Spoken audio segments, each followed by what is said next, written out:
धनबाद से खबर। धनबाद में एसएसपी प्रभात कुमार की पहली क्राइम मीटिंग। अपराध नियंत्रण को लेकर दिए सख्त निर्देश।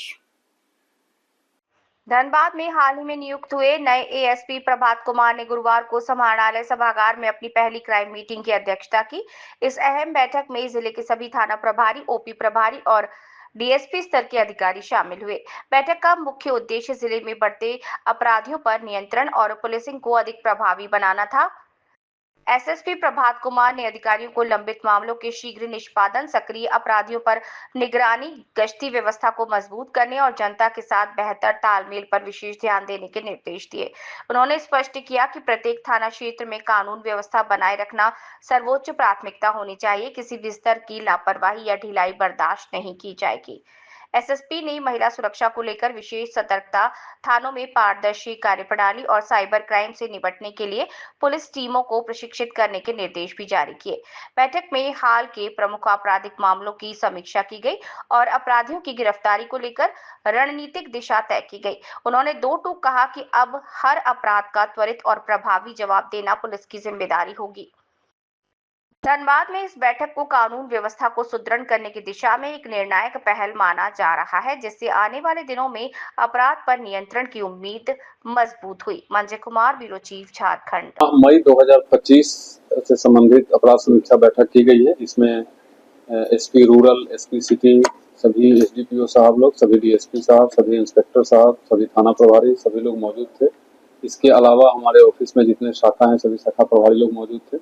माह मई में टोटल कितना कांड प्रतिवेदित हुआ, उसके अनुपात में कितना निष्पादन हुआ, कितने वारंट का निष्पादन किया गया, कितने कुर्की का निष्पादन किया गया, कितने कांड का उद्भेदन हुआ है, कितना कांड का उद्भेदन नहीं हुआ है, पासपोर्ट वेरिफिकेशन से संबंधित कितने प्रतिवेदन अभी लंबित हैं। इन तमाम बिंदुओं पर चर्चा की गई सभी थाना प्रभारी के साथ में, और सभी थाना प्रभारी को आवश्यक दिशा निर्देश भी दिया गया है और ये बताया गया है। अभी जून का लक्ष्य रखा गया है कि जून में अभी जो मई माह के अंत में जितने कांड लंबित हैं प्रत्येक थाना वाइज, उसमें से कम 20% कांड को निष्पादित करना है जून के अंत तक।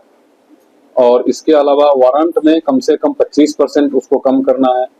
किसी प्रकार का कोई आवेदन अगर आता है उस पर त्वरित कार्रवाई करना है। किसी भी पब्लिक को इस थाने से उस थाने या इधर से उधर उनको भगाना नहीं है। जो खास करके पिछले एक सप्ताह में मेरे पास जमीन संबंधी बहुत से आवेदन आए हैं। कोई एक जमीन दो आदमी को बेच दिया। बेसिकली जो जमीन दलाल लोग हैं, जमीन माफिया लोग हैं, उनके लिए विशेष निर्देश दिया गया है कि सभी की सूची बनानी है ताकि सभी पर लगातार कार्रवाई हो सके। और कोई भी थाना प्रभारी अगर उनके साथ सांठगांठ में या कहीं भी संलिप्तता पाई जाएगी तो सीधे एफआईआर हो जाएगी। और थाना में किसी प्रकार के कोई दलाल, कोई बिचौलिया, कोई माफियागिरी के साथ बैठक नहीं करना है किसी को। इन तमाम चीजों का दिशा निर्देश दिया गया है। टारगेट बनाया गया है, टारगेट जून का लक्ष्य रखा गया है ताकि जुलाई में जब भी जुलाई के सेकेंड वीक तक जब मीटिंग होगा तो जून से संबंधित चर्चा की जाएगी इस टारगेट के साथ। बहुत सारे लोग हैं जिनका परफॉर्मेंस सेटिस्फैक्ट्री रहा है, लेकिन कुछ ऐसे लोग हैं जिनका परफॉर्मेंस ठीक नहीं रहा है। पिछले 3 महीने का आंकड़ा भी देखा गया है। नॉट ओनली मई बट अप्रैल, मार्च, फरवरी 2025 में भी उनका परफॉर्मेंस सही नहीं था, तो उनके विरुद्ध कार्रवाई भी की जाएगी और अगर सुधार नहीं होती है तो थाना प्रभारी से हटाया भी जाएगा। जो अच्छे काम किए हैं कितने लोग हैं सर जिनको प्रोत्साहन? वो आंकड़ा अभी मेरे पास पुटअप किया जाएगा, लेकिन जो अच्छे काम किए हैं उनको प्रोत्साहन दिया जाएगा और जो मेरे स्तर से देना है वो मेरे स्तर से दिया जाएगा। जो डीआईजी साहब या आईजी साहब है, हमारे वरीय पदाधिकारी के स्तर से दिया जाना है, उनके लिए मैं यहाँ प्रशंसा भेजूंगा। बट बहुत सारे ऐसे अफसर हैं जो अच्छा काम किए हैं, कर रहे हैं। बहुत सारे अफसर हैं जिनको थोड़ी सुधार की आवश्यकता है, और कुछ लोग हैं जिनका पिछले 3-4 महीने का हमने परफॉर्मेंस देखा है, तो उनको कैटेगरिकली बता दिया गया है कि अगर परफॉर्मेंस में इम्प्रूवमेंट नहीं आती है तो definitely they have no business to be in this area. Sir briefing हुआ तो सर आपने किया था, उसका उनका सबका परफॉर्मेंस सब कैसा है? वो ब्रीफिंग ऑफ कोर्स अभी तो रिपोर्ट आप लोग फील्ड में रहते हैं, आप लोग बेटर बताएंगे कि फील्ड में कोई चेंजेस है या नहीं है। बट वो एवरी 15 डेज या 20 डेज जब ब्रीफिंग होगा तब रिजल्ट के साथ उनके साथ ब्रीफिंग किया जाएगा। बट अभी जैसे पुलिस का जो कोर काम है, जो मैं डे 1 से बता रहा हूँ कि पुलिस को एक्टिव होकर के रहना है। जो भी फरियादी आते हैं थाना में उनका सुनना है, सुन करके समाधान होने लायक है तो समाधान करना है, अदरवाइज जिस स्तर से समाधान होना है वहाँ उसको उनको गाइड कर देना है। बेसिकली पुलिस पेट्रोलिंग हमारी सख्ती से चलते रहे, अनायास ही कहीं कोई लापरवाही की वजह से कोई घटना दुर्घटना नहीं हो जाए। और रात में पेट्रोलिंग को एक्टिवेट करने का दिशा निर्देश दिया गया है। वरीय पदाधिकारी को भ्रमण करने के लिए भी बताया गया है ताकि चोरी की घटना पर लगाम लगाई जा सके।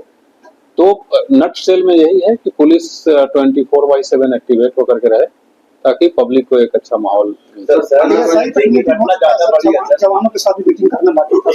आज शाम को ही 4 बजे पुलिस लाइन में पुलिस सभा है।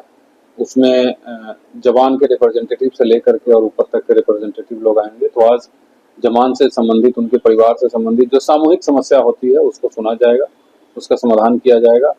और जवान के साथ जो स्पेशल ब्रीफिंग बाकी है वो कल और परसों 2 दिन में ऑफ करके उनके साथ भी ब्रीफिंग करके उनको भी मेरी क्या उनसे उम्मीद है, लोगों की क्या अपेक्षा है पुलिस से, उनको बताया जाएगा ताकि हमारे जितने स्टेक होल्डर है धनबाद पुलिस में, मेरे से लेकर के मैं 2-2 एसपी हैं, सभी डीएसपी हैं, इंस्पेक्टर हैं, सब इंस्पेक्टर, एएसआई एंड हमारे हवलदार और जवान, सभी लोग एक पेज पर होकर के बढ़िया से काम सर, पिछले 2 दिनों से आप ड्राइव चला रहे थे, नाइट ड्राइव, उसमें कितने लोगों को आपने डिटेक्ट किया?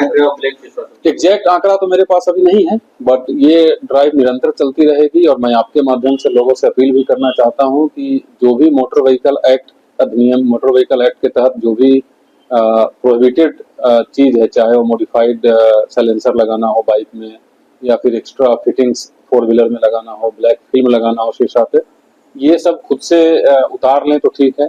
अदरवाइज सड़क पे चेकिंग के दौरान पकड़े जाएंगे तो उसी समय उतरवाया जाएगा, फाइन भी किया जाएगा। और अगर हैबिचुअल पाए जाते हैं तो प्रोसिक्यूशन चालान भर के कोर्ट में भी भेजा जाएगा। सिमिलरली बाइक के लिए जो लोग बाइक लेके चलते हैं वो हेलमेट पहनना मैंडेटरी है, ना सिर्फ जो राइडर हैं जो चलाते हैं उनके लिए, बल्कि जो पीछे बैठे हैं उनके लिए भी, दोनों के लिए बाइक मैंडेटरी है। हमने ट्रैफिक को निर्देश भी दे दिया है, कागजात लेकर के चलना है, कागज सही होना चाहिए। और ये मैं आपको बता दूं कि ये कोई पुलिस का फाइन बढ़ाने के लिए एक्सरसाइज नहीं किया जा रहा है, बिकॉज हम कोई रेवेन्यू जनरेटिंग एजेंसी है नहीं। ये लोगों का जान बचाने के लिए है, उनकी सुरक्षा के लिए है। तो मैं लोगों से अपील भी करता हूं कि अगर आप 1 लाख 1.5 लाख का बाइक लेकर के चल सकते हैं तो 1000 रुपए का हेलमेट भी लेकर के चलिए, इससे आपका जीवन बचेगा। और बहुत सारे लोग आप देख रहे हैं 2-3 दिन से ड्राइव चल रहा है कि शाम को खास करके पब्लिक प्लेस में जा करके अड्डाबाजी करते हैं, कोई जुआ खेलता है, कोई शराब पीता है। तो ये ना सिर्फ गैर कानूनी है बल्कि अनैतिक भी है। इससे वहाँ लोगों को जो घूमने जाते हैं, जो टहलने जाते हैं, आसपास के लोगों को काफी दिक्कत होती है। तो उसके विरुद्ध भी चलाया जा रहा है। एग्जैक्ट आंकड़ा कल रात का तो नहीं है, लेकिन उससे पहले जो 2 दिन ड्राइव चला था पूरे जिला में लगभग 400 लोगों को उस तरीके से पकड़ के लाया गया था। उसके बाद उनको उनसे पूछताछ करके और उनके परिवारजनों को बुला करके उनको अच्छे से समझा करके फिर बॉन्ड भर के छोड़ा गया। तो ये निरंतर चालू रहेगा, निरंतर ये जो ड्राइव है हमेशा चलते रहेगा। घटना बढ़ी है सर, सृजिंग घटना हाल के दिनों में काफी बढ़ी है, वो भी एक चुनौतीपूर्ण रहा है पुलिस के लिए। अभी क्या कुछ प्लान है उसमें? नहीं, अभी तो लास्ट 10 डेज में कोई स्नैचिंग घटना तो मेरे संज्ञान में आई नहीं। देखिए कई दिनों से सर इस घटना बढ़ी थी, अभी हो गया।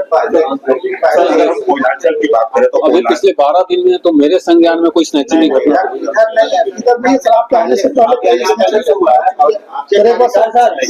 गोविंदपुर का मामला है ये कि एक बच्ची के साथ, नाबालिग बच्ची के साथ छेड़खानी की घटना हुई थी और उसमें